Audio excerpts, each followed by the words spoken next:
Okay, we are going to try redoing part 2 of the 3-part introduction to my backyard barnyard. Part 1 was the front yard. I filled up these pots today, topped them off, and that one. From this bed, which is going to be rotated, this whole backyard is being redone. This bed is going to be rotated 90 degrees, and it will start right there and go out, and then it will end here-ish. There will be a path here. All of the paths are the same width. I have a board that I put down, but I want a path to go from where I'm standing out to the cherry tree right there. That is one of our 3 cherries. This is all going to be path. Okay, all of the paths aren't the same width, but close. I've got a board over here in between all of these beds. That board there is my path width board. There is Bridget digging in the fresh dirt that I put in there from emptying that. This bed here has my beans in it. These beans along here are the yellow wax beans. They're supposed to be a bush variety, but when I started seedlings that did not survive, they were very long and rather more like a climber. This part here in the front, there's a little baby one. These are the Blue Lake pole beans. They're the green beans, green snap beans. They are, hopefully, will be enough for me for the year. Not a whole lot. I don't eat beans all that much, but I do like them. The bed that Bridget is in there, that is going to be Roma tomatoes. This is going to be, well, I'm not sure what I'm putting in any place. These pots just got filled today, except for the dark blue pots. Those were filled before. Those have spaghetti squash in them. That's a cherry tree. That's a cherry tree. We have a total of 3 cherry trees now. I've got the 2 pots on either side of the plastic greenhouse thingy. I don't know how to hold down the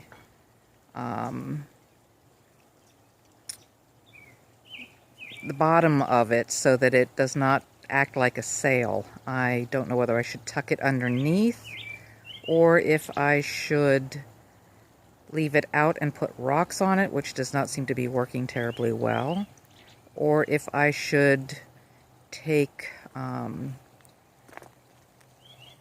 rebar and spike it down.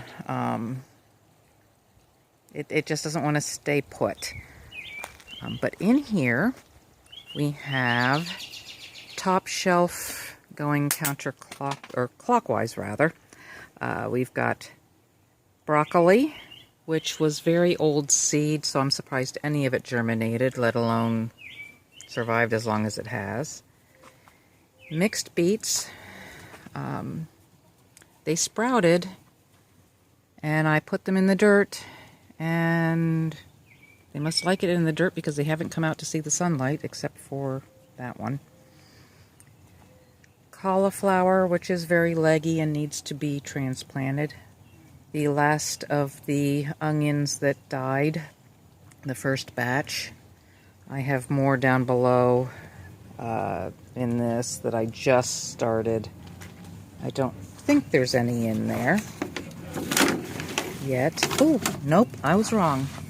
There is one right, let's see if I can find it. 1, 2, 3 over, so it's, there it is, right there. So I've got one onion sprouted. Yay me. Oh, wait a minute, there's another one. I've got 2. I don't think you can see it. I can barely see it. And then I am a great one for labeling things. And so you can see what those are.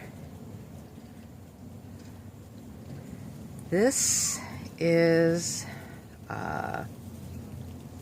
cucumbers to make pickles with. National Pickler is the variety. Turnips that sprouted, and oh, that's them. That is one lone parsnip that got put in there when it sprouted, and along with a bunch of other ones, and that's the only one that is alive. I think it's alive. Anyway, it's awfully spindly looking. Swiss chard perpetual spinach. Those came up nice. That is a bunch of, let's see, 1, 2, 3, 4, 5, 6, 7, 8, 9, 10, 11 chocolate bell peppers. I don't know why I planted that many.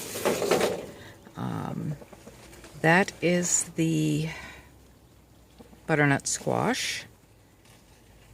Those things, once they take off and go crazy on me. They seem to like my yard. That's pretty much it for that side. This is a shoe rack, of all things, that got left behind in a house that we were renting out to people. Then people leave weirdest things in houses. But it's perfectly fine for these smaller pots. There's 2 tiers, and the bottom shelf is just a one flat one, so that would be good for the larger pots. But I figure, why not use it? My little rolling garden cart seat. Parsnips that were sprouted, and immediately once they sprouted were put into the dirt very carefully so the roots were not hurt. And I don't know if parsnips grow very slowly. I just started eating parsnips fairly recently, and really like them, so I'm trying to grow as many of them as I can, but they're not cooperating. That's just an old baking pan that was rusted and nasty that they're in, to try to, keep the moisture in so it doesn't all run down to the nasty shelf below. This is broccoli romanesco. I transplanted those into the larger pots once they sprouted. Old seeds again from 2 or 3 years ago, maybe more than that. Maybe 4 years now that I think about it. I'd have to look at the label if I still have it. Those are purchased zucchini from a local nursery. I don't know what variety they are, but my zucchini died, and it's like, fine, I'll just get a seedling. That is grape tomato from my volunteer. 2 years ago, I bought a seedling, and somebody planted it, whether it was the birds or it just the original plant dropped it. I got volunteer grape tomatoes last year, and they did wonderfully, so I saved the seeds, and hopefully I'll actually have on-purpose grape tomatoes and keep having them year after year after year. These are the Roma tomatoes. Yes, I do label things. Same thing, I planted them, they came back, so I saved the seeds on purpose last year. These are black oil sunflower seeds. The fiends get those at night when I put them to bed. So I have a lot of sunflower seeds growing. These are the pie pumpkins from seeds from 2013. Oh, they're a little bit dry. I should water those. Those were the ones that sprouted. The 2011 ones did not. These are the Rose de Bern tomatoes that I saved from last year. And the other ones, they all sprouted lovely. Here's some more lazy parsnips. The blue, these blue trays are lids to the kitty litter buckets. The kitty litter buckets over there. The buckets are useful, the lids are useful. I'd rather use them than